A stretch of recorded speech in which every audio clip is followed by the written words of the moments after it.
একটা সন্ত্রাসী সংগঠন আওয়ামী লীগের বিচার কার্য কেন ধীর গতিতে চলছে।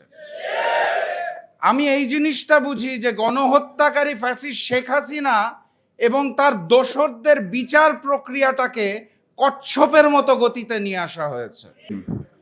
আজকের এই সেমিনারে সম্মানিত সভাপতি, সম্মানিত প্রধান অতিথি, বিশেষ অতিথিবৃন্দ, মঞ্চে উপবিষ্ট নেতৃবৃন্দ, আমার সামনে উপস্থিত সাংবাদিক ভাইয়েরা, সম্মানিত সুধীবৃন্দ, আসসালামু আলাইকুম। একটা সুন্দর প্রবন্ধ উপস্থাপন হয়েছে, আমার প্রাণপ্রিয় তাজুল ভাই বলেছেন, আপনারা সকলেই শুনেছেন। এইটার পরে আসলে বক্তব্য দেওয়ার কোনো কিছু নাই, ওখানেই সব কিছু তুলে ধরা হয়েছে। এরপর যে আলোচনাগুলো হচ্ছে জ্ঞানগর্ভ আলোচনা। আমার মতো সাধারণ মানুষ এত গুরুত্বপূর্ণ কথা বলা কঠিন। আমি আসলে এত কিছু বুঝি না, আমি খুব সাধারণ মানুষ। আমি যেটা বুঝি সেটা হচ্ছে এই যে সবার মোবাইলে সোশ্যাল মিডিয়াতে গণহত্যার এত প্রমাণ, এত ছবি, এত ভিডিও, এত এভিডেন্স, এত কিছু থাকার পরেও একটা সন্ত্রাসী সংগঠন আওয়ামী লীগের বিচার কার্য কেন ধীর গতিতে চলছে। আমি এই জিনিসটা বুঝি যে গণহত্যাকারী ফ্যাসিস্ট শেখ হাসিনা এবং তার দোসরদের বিচার প্রক্রিয়াটাকে কচ্ছপের মতো গতিতে নিয়ে আসা হয়েছে। আমি খুব সাধারণ মানুষ, সাধারণ জায়গা থেকে এটা বুঝি যে ফ্যাসিস্ট শেখ হাসিনা এবং ওসমান হাদির হত্যাকারীদেরকে ভারত থেকে দেশে ফিরিয়ে আনার ব্যাপারে কূটনৈতিক কার্যক্রম ঠিকমতো পরিচালনা করা হচ্ছে না।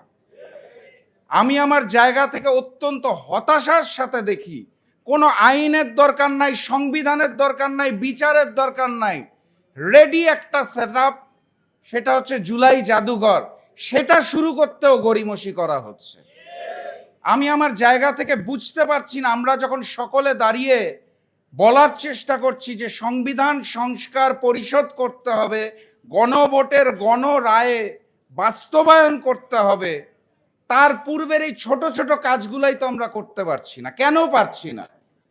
আমরা আমাদের জায়গা থেকে যেটা দেখতে পাচ্ছি সেটা হচ্ছে জুলাই গণ অভ্যুত্থানে অগাস্টের 5 তারিখে ফ্যাসিস্ট শেখ হাসিনা এবং আওয়ামী লীগের যে পতন হয়েছিল, সেটার সাথে সাথে ওই পার্শ্ববর্তী রাষ্ট্র ভারতের আধিপত্যবাদেরও পতন হয়েছিল।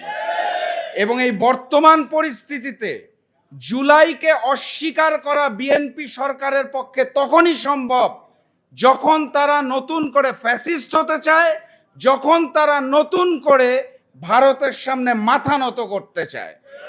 এই ব্যতীত জুলাইকে অস্বীকার করার, অগ্রহণ করার আর কোনো লজিক আমার মতো সাধারণ মানুষের বোধগম্য হয় না। সম্মানিত সাথী এবং বন্ধুগণ, বক্তব্য দিব না, অনেক সিনিয়র নেতৃবৃন্দ আছে। আমি শুধু বলতে চাই, ওই যে ছোটবেলায় দেখতাম হচ্ছে যে শুনতাম, পড়তাম যে মুখে মধু অন্তরে বিষ।